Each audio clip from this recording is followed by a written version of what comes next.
Charlas con Radio INA.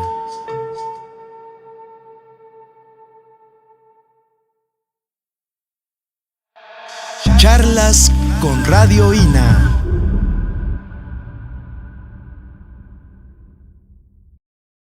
¿Qué tal, amigos? Muy buenos días. Esto es Radio INA. Nos encontramos en la conducción de este espacio, Yuridia Contreras desde la cabina y un servidor, Juan Stack, aquí frente al micrófono. Conaculta y el Instituto Nacional de Antropología e Historia los invitan a acompañarnos en la emisión de este programa, en el que hemos invitado a la maestra Lorena Mirambel Silva. Maestra, bienvenida, gracias por estar aquí. Gracias por invitarme, muy gentiles. Gracias por su presencia. Y antes de iniciar esta conversación, que será, no sabemos por qué derroteros nos va a conducir, vamos a leer una breve semblanza de la maestra Lorena Mirambel, quien es toda una institución en la arqueología mexicana, sobre todo en los estudios relacionados con la prehistoria de nuestro territorio. Ella cursó su carrera profesional en la Escuela Nacional de Antropología e Historia entre 1955 y 1961 y se tituló como maestra en Ciencias Antropológicas con la tesis Técnicas lapidarias prehispánicas, que fue dirigida por el maestro José Luis Lorenzo.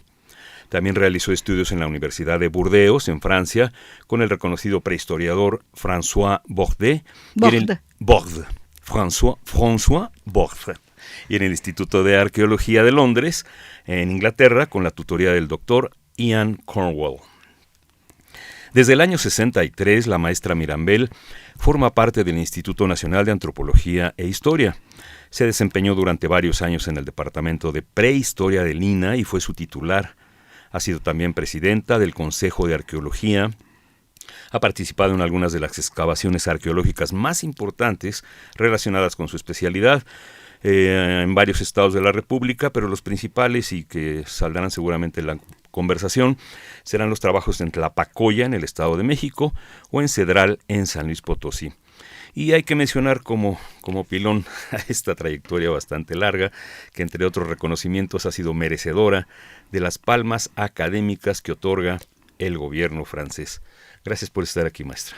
Muy amables por invitarme. Bien, pues comenzaremos con cómo le interesó a usted esto, cómo fue que llegó usted a la arqueología y de manera especial al estudio de la prehistoria, como que a nadie se le ocurre de primera instancia estudiar esos temas. ¿Cómo llegó usted? Bueno, yo me inscribí en la Escuela Nacional de Antropología e Historia, como usted lo ha dicho, en el año 1955. Uh-huh. Tomaba entonces únicamente 2 materias, porque a mí me interesaba la historia, y allí era antropología e historia. Uh-huh. Dado que tuve excelentes maestros, como el doctor Bosch Gimpera, el propio profesor José Luis Lorenzo, don Pablo Martínez del Río, que eran personajes inclinados hacia la prehistoria, me interesó. Una de las personas que indudablemente influyó más en esta decisión fue don Pedro Bosch Gimpera. Uh-huh. Le llamo así porque era don Pedro. Sí. Sí. Él era el gran prehistoriador. Uh-huh. ¿Y en esa época no había mujeres en la escuela? Sí había, cómo no. Ajá. Algunas estábamos en la escuela, sí. ¿Y qué le inculcó Bosch Gimpera? O sea, ¿cómo le contagió ese gusto por la prehistoria? El interés por conocer el pasado de la humanidad. Sí, me da curiosidad porque siempre todo el mundo se va por los, digamos, por lo más visible. Bueno, los monumentos, la arquitectura, las pirámides, vamos. México es un país de arquitectura monumental. Uh-huh. La prehistoria, si usted quiere, puede ser más gris, menos interesante, pero cautivante. Uh-huh. ¿Cuál es la línea que divide para los investigadores la historia de la prehistoria? Bueno, esto es, realmente la prehistoria es paleolítico, neolítico y las edades del bronce, del hierro. Y esto, pues, lo que divide realmente la prehistoria de la historia es la aparición de la escritura. Uh-huh. La escritura entonces es un elemento. Es un elemento básico. Bien, ¿por qué es importante el conocimiento de nuestro pasado prehistórico y del origen de los primeros grupos que poblaron el continente americano? O sea, ¿cuál es la importancia de saber algo tan antiguo de lo cual hay muy pocos vestigios? Bueno, hay muy pocos vestigios conocidos. No sabemos cuántos hay que todavía no hemos excavado y que las futuras generaciones deben hacerlo. Es importante el conocimiento de estos primeros habitantes porque son los que sustentan a las culturas que sucederían. En México mencioné ya usted 3 nombres muy importantes y quisiera que nos hablara un poco de cada uno de ellos. Pablo Martínez del Río mencionó, a Pedro Bosch Gimpera y a José Luis Lorenzo Bautista. ¿Podría decirnos qué aprendió usted de cada uno de ellos o cuál era la dirección de sus intereses como prehistoriadores? Bueno, sus clases eran magníficas. Entonces uno poco a poco se iba interesando en estos conocimientos. A mí me interesó muchísimo y sobre todo toda mi labor la desarrollé básicamente con el profesor José Luis Lorenzo, quien en 1961 fue nombrado jefe del Departamento de Prehistoria y sustentaría la investigación prehistórica en México. El Departamento de Prehistoria había sido fundado desde 1952 como una consecuencia del hallazgo de los controvertidos restos óseos humanos de Tepepan, sean de hombre, sean de mujer. Yo me inclino con base en los estudios del recientemente fallecido doctor Santiago Genovés, que son femeninos. El fechamiento también ha variado, pero en fin, eso dio lugar a que se dieran cuenta don Pablo Martínez del Río y unos estudiantes entonces de que había algo más allá de lo que era el preclásico. Al recibir José Luis Lorenzo en 1961, organizó la prehistoria. Él había estudiado en la Escuela Nacional de Antropología y después en Inglaterra con el eminente prehistoriador Gordon Childe. Y además había tenido estudios de arqueología paleoambiental con otro investigador de nombre Frederick Soiner. Así es que él, al llegar en 1961 al Departamento de Prehistoria, organiza la investigación prehistórica en 4 grandes aspectos: cuencas endorreicas, cuevas secas, regiones alpinas y niveles de mar. Asimismo, inicia la organización de laboratorios. Había ya un laboratorio para estudio de polen, pero él organiza sobre todo laboratorios relacionados con la geología del Cuaternario, importantísima en la investigación prehistórica. Entonces era paleozoología, ¿cuál otro? Suelos y sedimentos, para lo cual vino el doctor Ian Cornwall a darnos las primeras orientaciones. Ha mencionado usted a este maestro inglés, a Ian Cornwall. Sí. ¿Fue su maestro también? Fue mi tutor en el Instituto de Arqueología de Londres, y yo me entrevistaba con él semanalmente y gentilmente platicábamos. ¿Y lo conoció allá o acá? Lo conocí en México. Ah, en México. Cuando vino él en 1959, a la 60, antes de que José Luis Lorenzo fuera nombrado jefe del Departamento de Prehistoria. Ya que tocamos el tema del extranjero, ¿nos podría platicar también sobre su estancia en Burdeos? En mi estancia en Burdeos fue para estudiar paleolítico en el mundo, con François Bord, que era el director del laboratorio de Geología del Cuaternario y Prehistoria. Era un gran conocedor del paleolítico. Yo la pasé muy bien, me adapté muy bien a la vida en Burdeos. No tuve problema de ninguna especie. La gente me recibió amable y cordialmente. El maestro José Luis Lorenzo, ¿cómo trabajaba? ¿Cómo se distinguía su trabajo del de otros prehistoriadores mexicanos o del extranjero? O sea, me refiero al trabajo de campo, el trabajo en sitio. Bueno, el trabajo de campo en la prehistoria debe ser riguroso. No es excavar a pico y pala, sino excavar lentamente por metros cuadrados.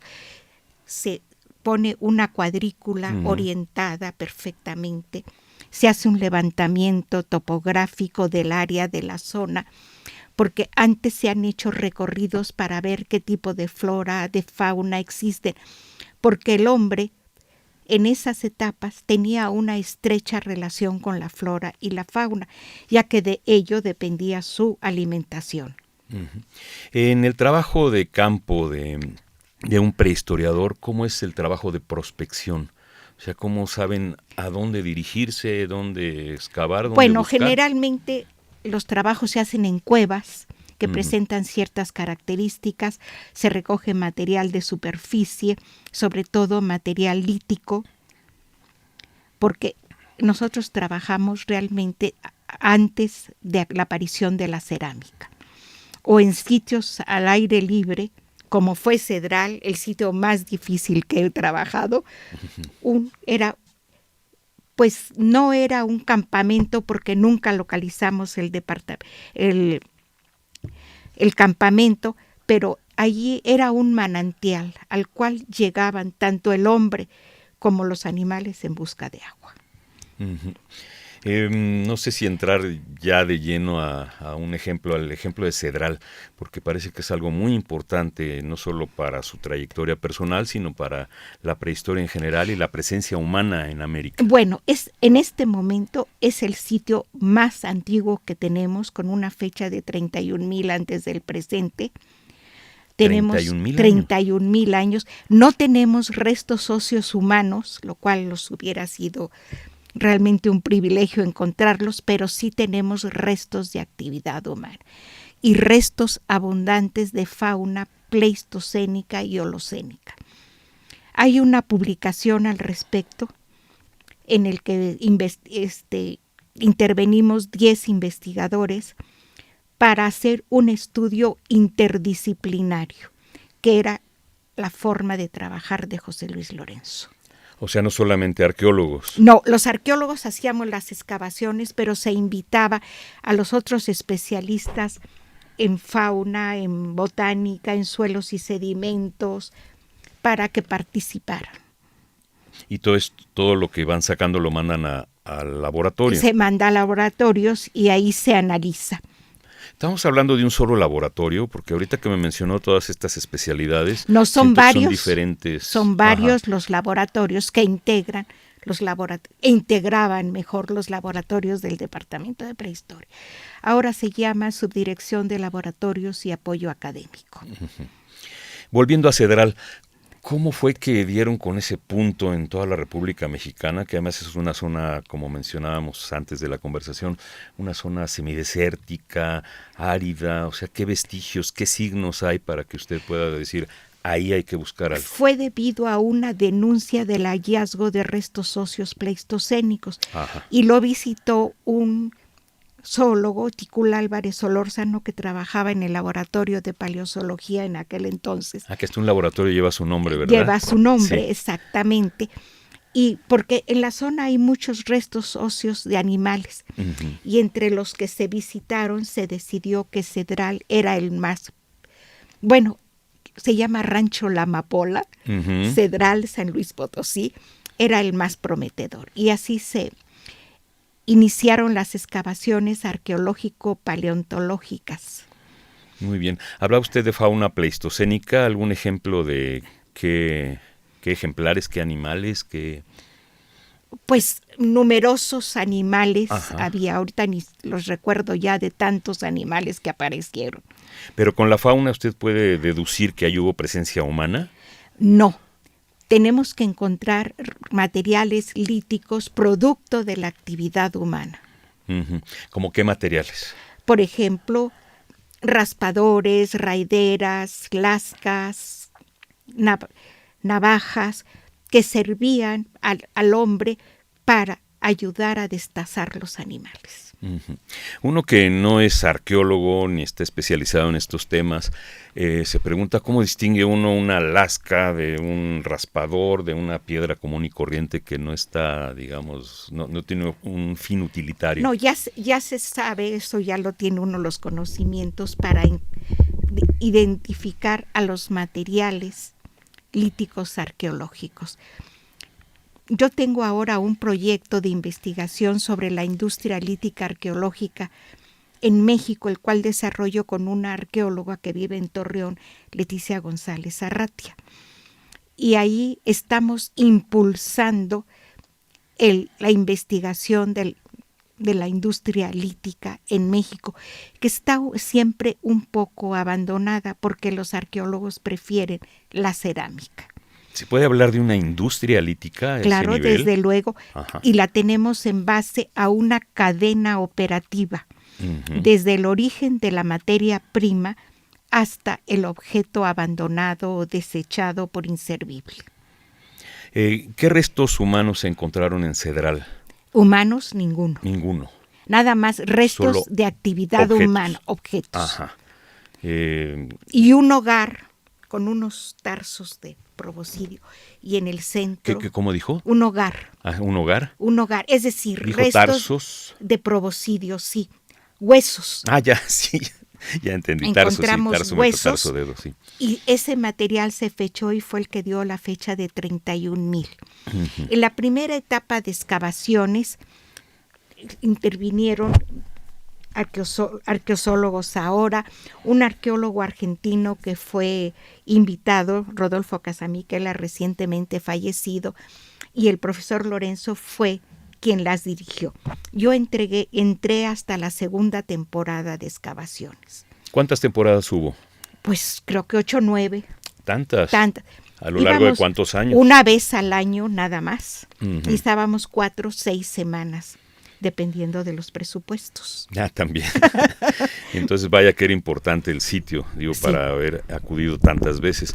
¿En la actualidad se sigue trabajando Cedral o ya quedó como...? No, ya quedó y está bardeado, está como sitio prehistórico. Muy bien. La Dirección de Registro Arqueológico se encargó de la delimitación del sitio y el dueño del rancho La Amapola cedió ese terreno al instituto hasta donde sé en este momento. Ah, o sea que era propiedad privada. Era propiedad Ajá. privada, se consiguieron los permisos correspondientes, nunca hubo problema, Ujú. pero bien, es que era un manantial. Ahí en pleno desierto. En pleno imagínese la Sí. importancia de un manantial en pleno desierto, al cual acudían tanto hombres como animales a beber. Ujú. ¿Sí? El sol sale para todos y el agua también. También. Muy buen agua, por cierto. Agua Sí. que en algunos momentos llegaba a formar hasta una pequeña laguna. Ujú. Recuerdo cerca de ahí un lugar que se llamaba precisamente el Ojo de Agua, en Matehuala. En Pero Matehuala. que ya se secó, ya está nada Este más también. el monumento al ojo. Sí, este también ya está seco totalmente. Ujú. Creo que hasta los años 20 estuvo funcionando y daba agua suficiente para sembrar por ahí zanahorias y otras cosas, otras verduras. Esta cuadrícula de Cedral, ¿qué superficie abarca? Bueno, se elige un área que es la que se va a excavar, pero esa se puede ampliar siempre. Ujú.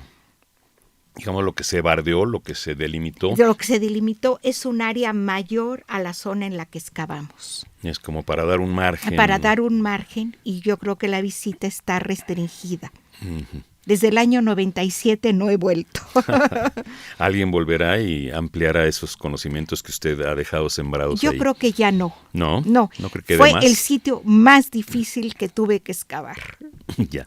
Bueno, ya entrados en sitios, mencionamos al inicio de esta conversación otro sitio muy importante y también igualmente desconocido porque no son sitios turísticos, no son sitios conocidos por sus monumentos, lo que hablábamos hace rato de la arquitectura monumental, sino por su importancia también para la prehistoria, como es Tlapacoya. Tlapacoya en el Estado de México.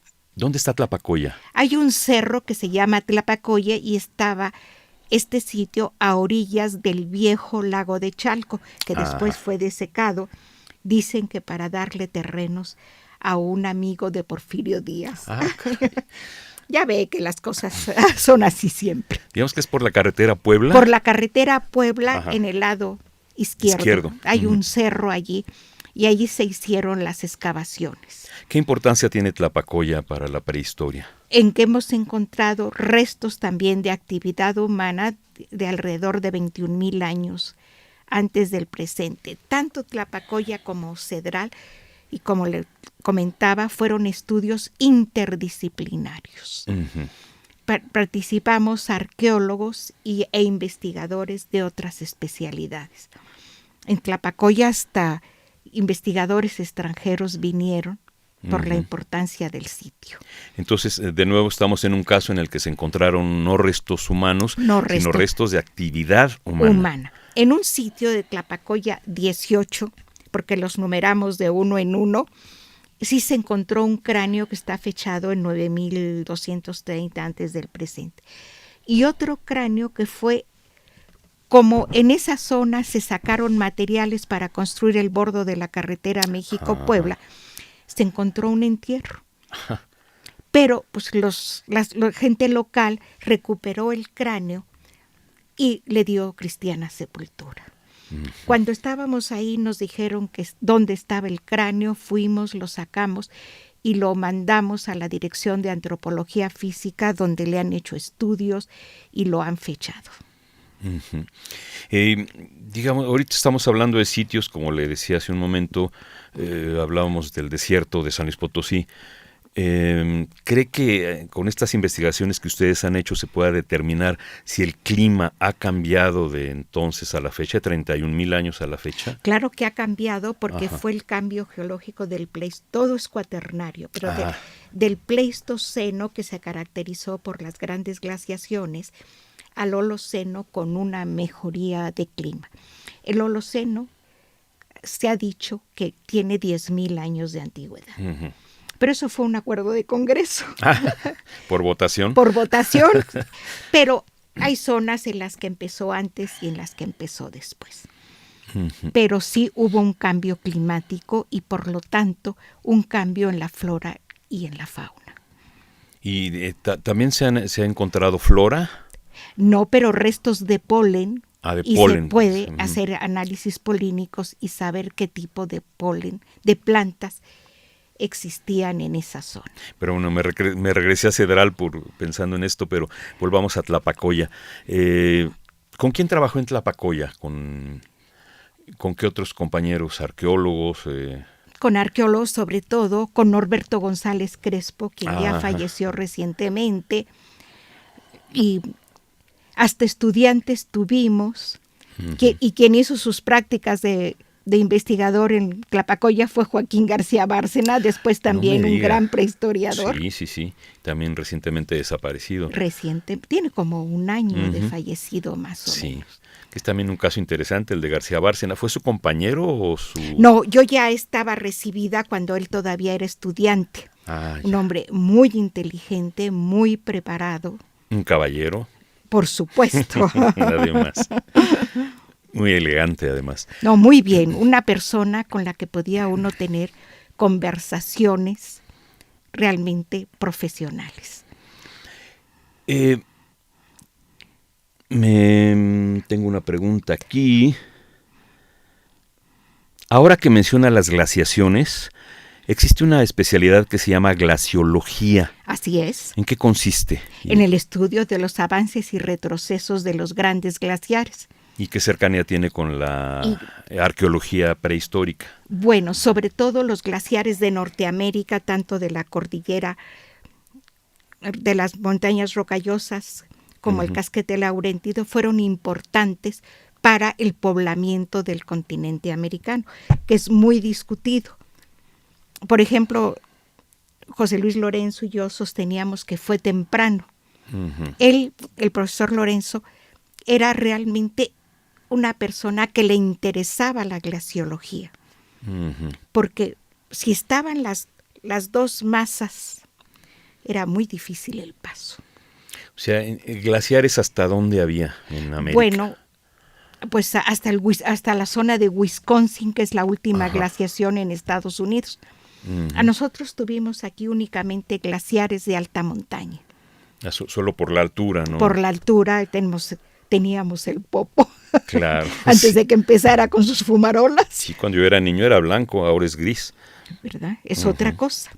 Tenemos el Citlaltépetl. En Veracruz. Sí, en Veracruz. En Veracruz. Que es blanco, ese sí todo el año. Sí. Sí. Muy bien. Tenemos entendido que el trabajo de la Dirección de Salvamento Arqueológico se originó en el antiguo Departamento de Prehistoria. ¿Es así? Sí. O sea, salvamento en Salvamento prehistoria. empezó y fue José Luis Lorenzo quien empezó. También.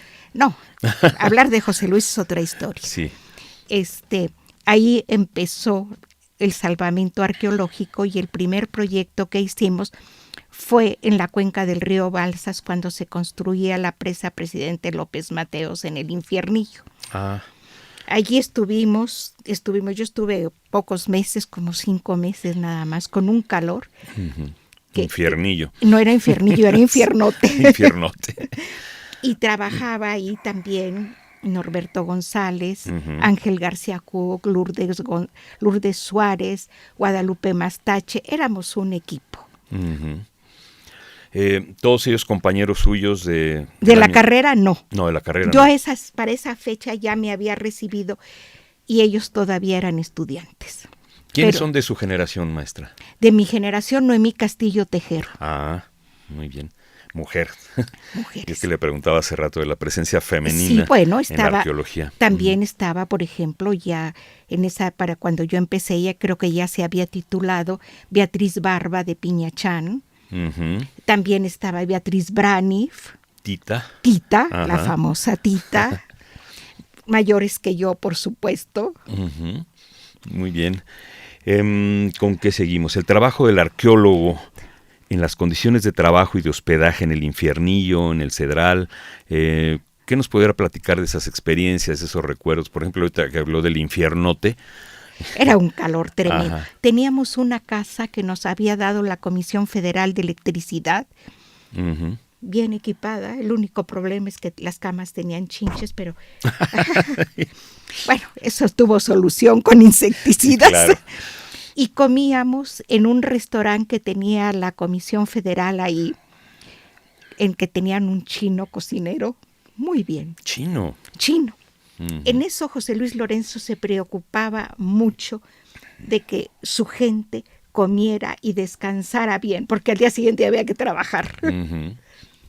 Ya que menciona eso, nos sale la inquietud siempre con los arqueólogos, especialmente con los arqueólogos, de qué preparación física se necesita para poder hacer desde trabajo de prospección hasta meterse en los rincones más diversos dentro de la naturaleza. Capacidad física normal para poder caminar. Hay gente muy bien dotada. Una gente que hace excelente trabajo de campo es, por ejemplo, Ángel García Cook. Yo soy más gente de excavación in situ. Pero a veces hay que estar en las alturas, a veces en la selva. Hay que bajar y subir continuamente. Y recorridos para la localización de sitios. Y volvemos a lo del prehistoriador. El prehistoriador necesita otra, creo que es muy diferente por lo que mencionábamos desde el principio de la arquitectura monumental. Estar en lugares donde a lo mejor no van a encontrar nada. ¿Qué signos hay para...? No, se busca un lugar donde alojarse realmente. Sí. Bien. ¿Cómo surgió su interés por el estudio de las técnicas especialmente y de la lítica? Por mi tesis, que empecé a estudiar las técnicas lapidarias prehispánicas. Eso lo mencionamos, claro, en su semblanza. Sí. ¿Y cómo le interesa ese tema tan específico? La tecnología me interesa mucho. Es más, he publicado hasta una obra que se llama Tecnología y Materias Primas, porque la materia prima es muy importante para lograr el objetivo que se quiere, la obra. ¿Se puede saber, por ejemplo, a través de las materias primas que se descubren en el sitio, si venían de otro lado? Eso es muy importante, ver cómo se obtenían esas materias primas. Los hombres que eran cazadores, recolectores, nómadas, pero que se estacionaban, pues podían ir a traer sus materiales, pedernal, andesitas, la obsidiana tan popular por acá. Iban a obtenerlas. Y en cuanto, bueno, mencionó pólenes, ¿verdad? Polen, pero para la arqueobotánica. Y los pólenes indican presencia de plantas. ¿Cómo de qué plantas? Pues de las plantas que existían en ese momento. ¿Pero comestibles? ¿Se puede, por ejemplo, hablar de maíz? No, el maíz todavía no aparecía. Mire, eso yo no lo sabía. Todavía no ¿Cuándo teníamos. aparece el maíz? Posteriormente, hay quien dicen que es el origen, para mí, el valle de Tehuacán, pero también ahora se dice que hay estudios en la cuenca del Balsas. Bien. Y es una evolución del famoso teocintle que tenemos y que llegó a... Las primeras mazorquitas son así de pequeñas, ¿eh? Sí, en Templo Mayor hay unas muy... Pues las que yo conozco mejor son las procedentes de Tehuacán de Puebla. ¿Trabajó usted ahí? No, nunca. Ese fue un proyecto de Richard McNish. Sí. Quien trabajó allí fue García Cook. Y los mejores ejemplares se los llevó él a Estados Unidos y no los devolvió. Y cuando le preguntaba lo de las técnicas, también usted, ¿qué tanto ha estudiado las antiguas técnicas para trabajar los materiales? Los materiales líticos. Ajá, líticos. Con sí. François Bort, yo no soy muy hábil en eso de tallar piedra, pero vi mucho a François Bort hacerlo. O sea, se experimenta para... Ah, claro, el profesor Bort experimentaba todos los días los materiales y reproducía todos los materiales líticos característicos del Paleolítico europeo. Y sin ninguna fuente histórica, por supuesto. Parece que él desde niño se aficionó, según me contaron. ¿Hasta qué punto se han conservado en la actualidad las antiguas técnicas de trabajo en piedra? Pues, digo, porque ahora hay metales, digamos, no, hay herramienta eléctrica. Pero la piedra sigue siendo la piedra y es la que mejor se conserva en las zonas arqueológicas. Hay colegas que hacen experimentos y que tallan muy, muy bien.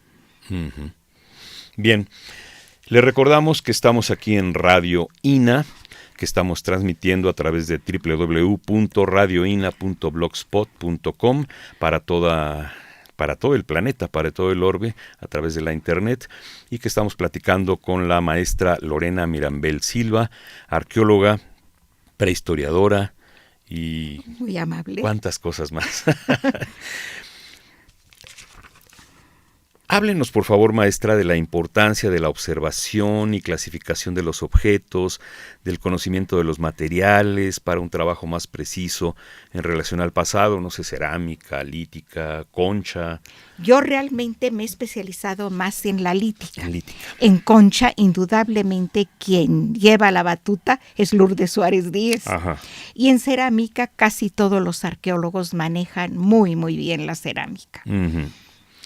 La lítica se conserva muy bien y como nosotros ya conocemos por formación académica lo que son lascas, navajas y artefactos, dependiendo de la forma, raspadores, raederas, hasta puntas de proyectil. ¿La raedera qué es? Es para raer, raedera y raspador son para raspar. Ya. Quisiera que nos platicara sobre su maestro François Bort. ¿Quién fue él? ¿Vive aún? No, ya no, falleció no hace años. ¿Y qué importancia tiene en la prehistoria? Bueno, en la prehistoria mundial y básicamente en la prehistoria europea. Él era especialista en paleolítico. Hizo muchas excavaciones en el suroeste de Francia, en el área de la Dordoña, y empleaba el método de excavación tridimensional. X, Y, Z. Las coordenadas cartesianas. Coordenadas cartesianas. Tenía mucho prestigio él, era un conocedor profundo y llegó a tener un prestigio internacional, no solo en Europa, en Estados Unidos y en Australia fue muy bien reconocido. ¿Él no vino a México como Ian Cornwell? No vino nunca a México. ¿Qué puede decir que aprendió usted de él específicamente? Pues aprendí todo lo que era la cultura paleolítica. Él daba un curso de paleolítico en el mundo y a manejar los artefactos líticos, a conocerlos, a analizarlos. Y una cosa que aprendí en Burdeos fue a dibujarlos. Es muy importante para publicación dibujar el material lítico y eso lo aprendí en Francia. Más que fotografiarlo, ¿verdad? Más que fotografiarlo. Hay que saberlo, dibujar exactamente como es. Qué interesante. Maestra, usted que tiene tanta experiencia en estos temas, ¿qué tanto ha avanzado la tecnología en la investigación de su especialidad de cuando usted era estudiante y hasta la fecha? ¿Qué tanto se ha avanzado tecnológicamente hablando? Bueno, sí ha habido evolución en cuanto a la tecnología y hay algunos arqueólogos que se interesan todavía por la etapa lítica, como yo le llamo, que es a la anterior a la aparición de la cerámica, porque se hacen en Sonora, en Chihuahua, en Coahuila, proyectos de arqueología. Por ejemplo, para los estudios que hace usted, ¿sirve el georradar? Yo creo no que es aplicable. En algunos momentos es aplicable. Muy bien. Miren, ¿por qué es mejor dibujar que fotografiar los objetos? Porque se ve con más claridad la técnica de manufactura. Es como ve uno un relieve, toma la foto y le está dando el sol y no hay sombras, no hay contrastes. No, hay una técnica para dibujar, para darles luz y sombra. Otra cosa que se ocupa la prehistoria es también del arte rupestre. No hemos hablado de esto, de cuevas. Usted dijo que incluso se empieza a investigar en cuevas. En cuevas. Yo hace años inicié una serie de antologías en la que compilaba junto con otros arqueólogos los materiales y la información de sitios arqueológicos. Y entre ellas tenemos 2 publicaciones compiladas por una doctora conocedora del arte rupestre, María del Pilar Casado. Y hicimos 2 y hemos parado en el año 2004. Pero actualmente, con todos los trabajos que se hicieron en Baja California Sur, la doctora Lucero Gutiérrez tiene una tesis magnífica sobre la Sierra de San Francisco. ¿Por qué la gente pinta en las cavernas y por qué a nivel mundial se parecen tanto las pinturas rupestres? Bueno, eso me parece a mí. No se parecen mucho. Las de Baja California no se pueden parecer con las famosas de Altamira o Lascaux. Esas son las clásicas en Europa. Claro, Lascaux. Es el deseo. Dicen que eran los chamanes, inclusive hay quien dice que hasta tomaban tés o infusiones antes de pintar. Era una cuestión de expresión. Pero la constante, digamos, son los animales. Los animales existentes, manos, esas son muy antiguas. Seres humanos estilizados. Las manos negativas. Pues yo creo que manos negativas, claro. Como le salían. Sí. Porque no todos los hombres estamos bien dotados para pintar, ¿no? No nacimos Miguel Ángel Buonarroti. ¿En qué cuevas o en qué pinturas rupestres ha trabajado usted? Yo en ninguna. No. No, yo en la pintura rupestre no. En cuevas, sí. En cuevas. Y los 2 sitios más representativos de la prehistoria mexicana, Tlapacoya y Cedral, son al aire libre. Y no son cuevas. No son cuevas. En Tlapacoya sí excavamos una cueva, pero no dio muchos resultados muy antiguos. ¿Cuánto tiempo se trabajó en Tlapacoya? Varias temporadas. Sí, porque sí es muy mencionado. Tlapacoya es muy mencionado y muy atacado también. Sí, ¿por qué? Por ejemplo, en Estados Unidos, que tienen la teoría de un poblamiento tardío del continente americano, basado en la presencia de puntas Clovis y Folsom, pues no aceptan que haya sitios más antiguos que esos. Hay una especie de hegemonía arqueológica. Bueno, ellos son superiores en sus investigaciones, tienen más dinero para investigar que nosotros. Aunque el INA ha sido generoso, el INA ha sido con la prehistoria generoso.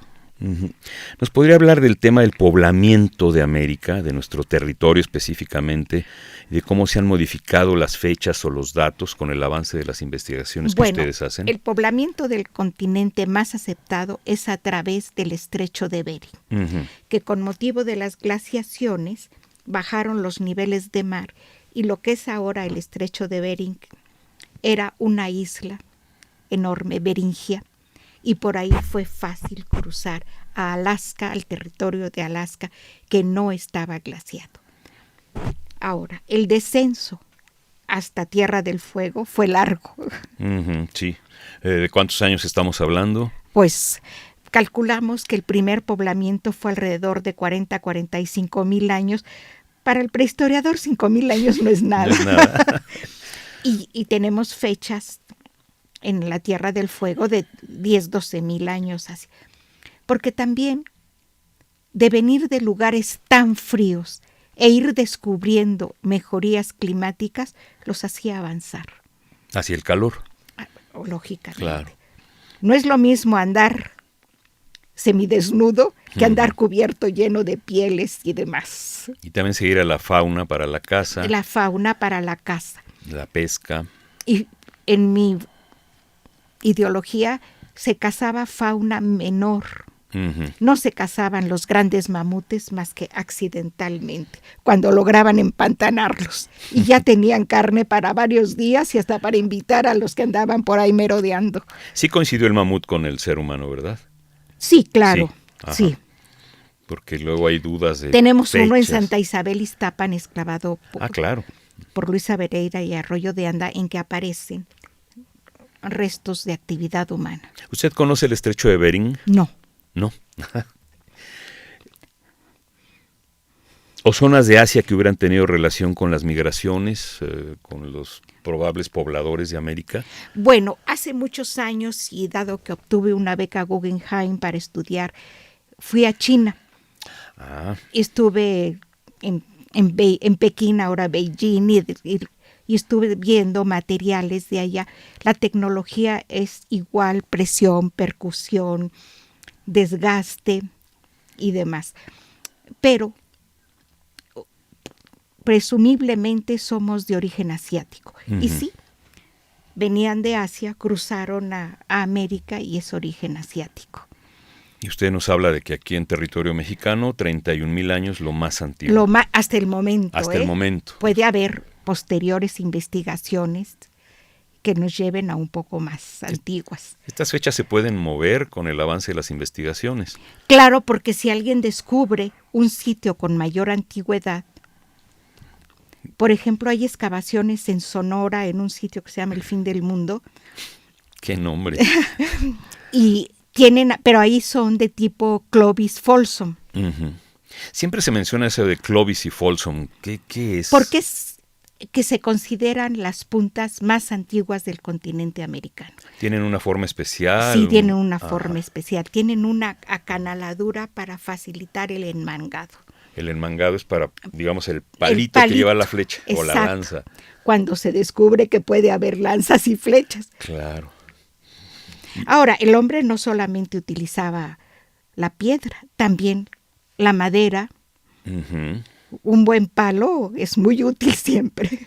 Es más difícil encontrar restos de madera. Sí, porque son como de origen orgánico, no perduran. Se degradan. Sí. ¿Cómo imagina usted el pasado prehistórico? ¿Hasta dónde puede un investigador dejar volar la imaginación y ver un paisaje de hace 30,000 años con sus pobladores, con su fauna, flora? Tlapacoya era un sitio para imaginar eso, a orillas del lago de Chalco. Podían tener caza y pesca. Al fondo los volcanes, que siempre han sido preciosísimos. Y un sitio para vivir. Pero ya no son nómadas. Sí, siguen siendo nómadas. Siguen siendo nómadas. Con campamentos estacionales. Por las temporadas del año, por las estaciones. Por las estaciones climáticas. Y se puede así, digamos, o sea, ¿qué tanto se puede saber de sus costumbres a través de estos objetos tan escasos, digamos? Bueno, deducimos que cazaban, tenían que comer, no sé si 3 veces al día o 2, las que pudieran. Y además colectaban muchas plantas. Deben haber descubierto aquellas que les hacían mucho daño, aquellas sabrosas al paladar, agradables al paladar, y aquellas que les desagradable por amargas. Y frutos también. Claro. Maestra, nos interesa mucho que nos platique sobre este instituto en el que todos somos cómplices de algo. De algo. Así. ¿Cómo ha visto usted al instituto en todos los años que lleva usted dentro de él, desde que ingresó hasta la fecha? Estamos hablando de ¿cuántos años? 50. 50 años. Yo qué maravilla. ingresé cuando era director general del INAH, el doctor Eusebio Dávalos Hurtado. Muy buen director. pero se han sucedido otros directores también muy eficientes, muy capaces, que han sabido llevar a esta institución al nivel en que se encuentra en la actualidad. ¿Cómo ubica usted al instituto a nivel internacional?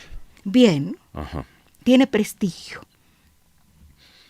Y en 50 años, ¿qué tanto lo ha visto crecer? ¿Cómo lo ha visto evolucionar, claro mejorar? que ha cambiado en 50 años, lo cual era lógico, y que las nuevas generaciones empujaran a los viejos a ocupar puestos. Uh-huh. Eso es lo natural, en mi opinión. Porque no se puede tener toda la vida a los ancianos dirigiendo una institución. Las nuevas generaciones están preparadas para dirigir. Pero no hay que hablar de ancianidad, sino de experiencia, ¿no? También para una aportar gran, experiencia pero para por eso dirigir. pueden quedar como asesores. Uh-huh, claro. Sí.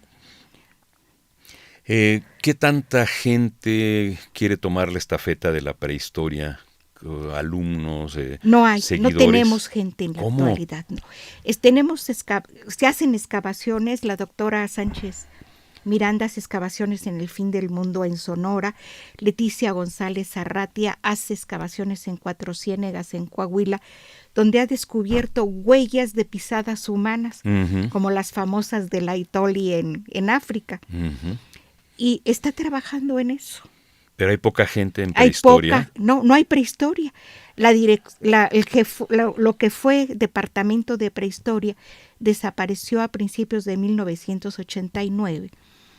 Se tomó la decisión porque a mí me había nombrado presidente del Consejo de Arqueología Uh-huh. y solamente quedaban 4 pasantes. Uh-huh. De los 4, 2 se han recibido y 2 siguen siendo pasantes y ya lo van a hacer creo que eternamente porque de esto han pasado más de 20 años.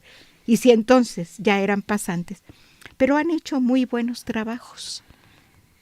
¿Qué tanta divulgación se ha dado al trabajo de la prehistoria en México? Pues las publicaciones del INA, tenemos algunas, entre ellas Tlapacoya, Cedral, el proyecto que manejamos en la actualidad Leticia González Arratia y yo sobre la industria lítica arqueológica, tenemos 3 y 2 que están en edición. Uh-huh. Sobre la industria lítica arqueológica en el norte de México y en Mesoamérica, y ahora estamos preparando uno con base en la materia prima, el pedernal. Uh-huh. Y ahorita estamos haciendo un programa de radio de divulgación con todo lo que nos está usted transmitiendo y compartiendo. ¿Cómo se imagina un programa de televisión para difundir los temas de la prehistoria? Tal vez aburrido para mucha gente. No, pero ¿cómo lo hacemos atractivo?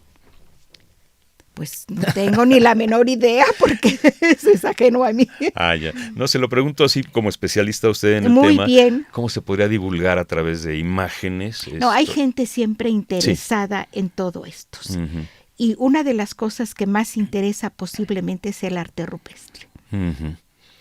Mencionó hace rato aquí en esta conversación a Gordon Childe, y creo que mucha gente lo menciona, pero no sabemos qué importancia tiene. ¿Quién fue Gordon Childe y cuál es su importancia? Fue el gran prehistoriador europeo del siglo XX. ¿De dónde era? ¿Inglés? No, él era de origen australiano, inglés, qué curioso. y luego emigró a Inglaterra, Uh-huh. trabajó en Escocia y luego fue director del Instituto de Arqueología de Londres. Uh-huh. Y que me dijo que fue maestro de José Luis Lorenzo. Bueno, no exactamente maestro de José Luis Lorenzo, sino que él era el director del instituto y en algunas ocasiones se entrevistó con él. Uh-huh. Que ya mencionábamos esto de las publicaciones, pero ¿qué importancia tiene el conocimiento, digamos, de a partir de qué momento hay escritura? ¿Se puede saber? ¿O manifestaciones? Aparecen los códices. Hasta los códices. Hasta los códices. Antes no. Antes no. No, en las etapas culturales que yo manejo no había escritura, No, pero había lenguaje. Uh-huh. La gente se sabe y se supone que ya la gente se comunicaba con un vocabulario tal vez corto, restringido, pero había comunicación oral. Es que cuando hablamos de lítica pienso también en los petroglifos, pero ya son muy posteriores. No son prehistóricos. Sí son prehistóricos sí los petroglifos, desde luego que sí, para lo cual también hay que saber manejar. Recuerde que aquí no hubo metales y todo era de piedra contra piedra. Claro, no había martillos, cinceles. No había nada de eso, no. Uh-huh. Eso llegaron con con la colonia. Hasta la con colonia. el virreinato, sí. Ujú. Bueno, al fin del periodo prehispánico ya se conocía el cobre. Ujú. Y aparte de objetos utilitarios prehistóricos, ¿hay algo decorativo o eso no se concebía en ese Sí, momento? cómo no, ¿Sí? cuentas para collares, Ah, ya había. ya había, sí. Ajá. En las técnicas lapidarias prehispánicas hay realmente mucha obra ornamental. Ujú. Muy bien. ¿Cuáles considera usted, maestra Lorena Mirambel, que fueron los grandes momentos de la investigación prehistórica del siglo XX, no solo en México, sino en el mundo, la prehistoria? Yo creo que Francia ha llevado siempre, Francia siempre ha sido. La prehistoria es una ciencia joven, surge en el siglo XIX. Es lo más antiguo y es una ciencia joven. Es una ciencia joven, Sí, ¿cómo no? Ajá. Y realmente se ha ido desarrollando y hay grandes prehistoriadores en el mundo. Me sigue preocupando lo que nos dijo, que no hay quien si quiera seguir con estos temas aquí en México, Pues, o que hay muy pocos. Muy pocos, realmente es poca la gente que se interesa. Es más emocionante trabajar Templo Mayor. Ujú. Vea el prestigio que tienen los arqueólogos de Templo Mayor a los de la prehistoria. Y claro, sacan ofrendas de miles de objetos No, vegetales, animales. Animales y todo. Ahí se realizan también estudios interdisciplinarios de mucha altura, muy académicos. Ahorita, ¿qué está haciendo usted, maestra? Yo trabajo en lo que le decía en este proyecto de la industria lítica arqueológica. Ajá. Invitamos arqueólogos interesados en la lítica a participar, mandan sus artículos, los revisamos y integramos un volumen. ¿Congresos, reuniones, intercambios, mesas redondas sobre el tema?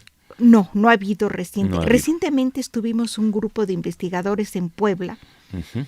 Y ahí hubo prehistoriadores. Ahí me limité a hacer una síntesis de lo que había sido el Departamento de Prehistoria y ya no hay investigación prehistórica en México más que en contados sitios.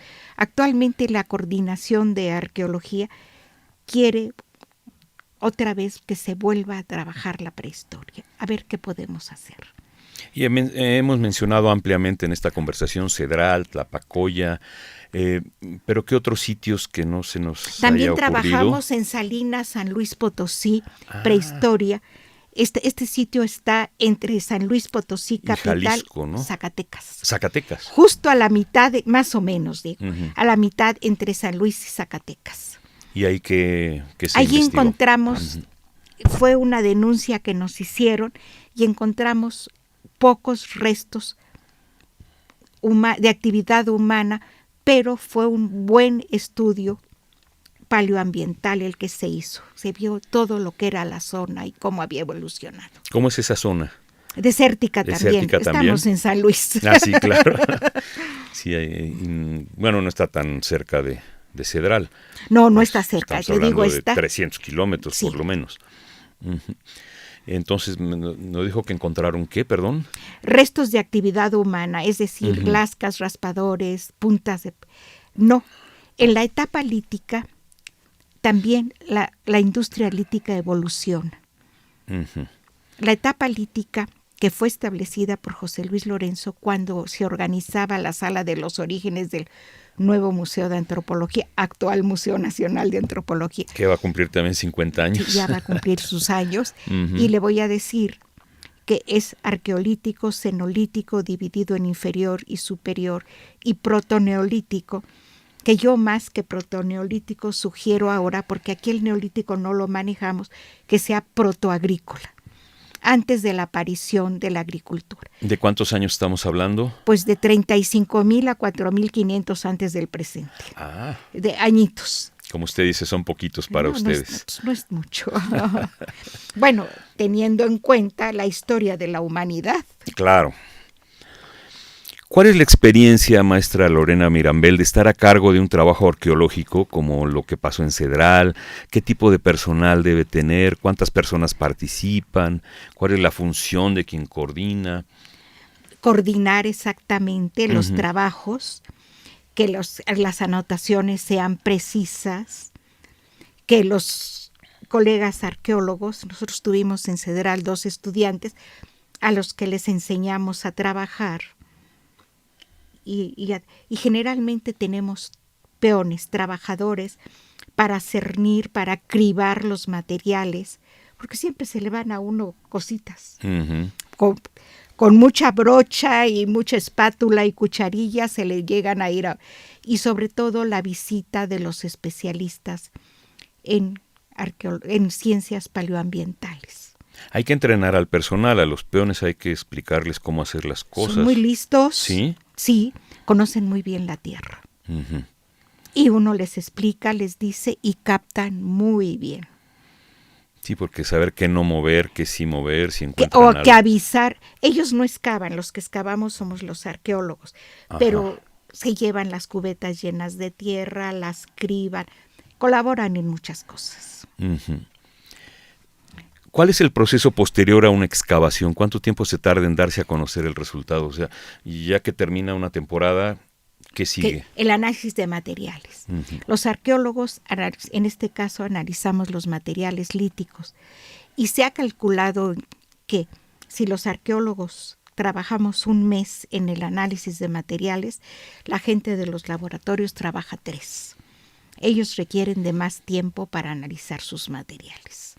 ¿El laboratorio dónde está en la actualidad? En Moneda 16 se creó una subdirección de laboratorios y apoyo académico. A mí el nombre no me agrada, yo le hubiera dado otro nombre, porque eso de laboratorios como que es un poco ambiguo. Como les digo, un día pueden ser hasta laboratorios farmacéuticos. ¿Y cómo está constituido el laboratorio o como lo quiera usted llamar? Laboratorios, se llama laboratorios. Hay un jefe que a mi juicio debe ser siempre un arqueólogo. Ellos consideran que no. Pero hay laboratorio de geología, de petrografía y mineralogía, hay laboratorio de arqueobotánica, de arqueozoología, ahora hay uno de geofísica. Hay varios laboratorios que trabajan básicamente atendiendo las solicitudes de trabajo de los distintos arqueólogos que lo requieren. ¿Qué opina usted de la Sala del Origen del Hombre del Museo Nacional de Antropología? La nueva no la he visitado. Ya. ¿Y del mural de Iker Larrauri? Es bueno el mural de Iker, que es un buen pintor. Ya hace rato que hablábamos de cómo se imagina uno Eso que es como fuera. Esa era la fauna existente. Sí, digamos, si es verosímil, si es verosímil. creíble. Y la entrada también tiene un cuadro de cómo vestían, cómo andaban estas gente. Imagínese a la gente en estos fríos glaciares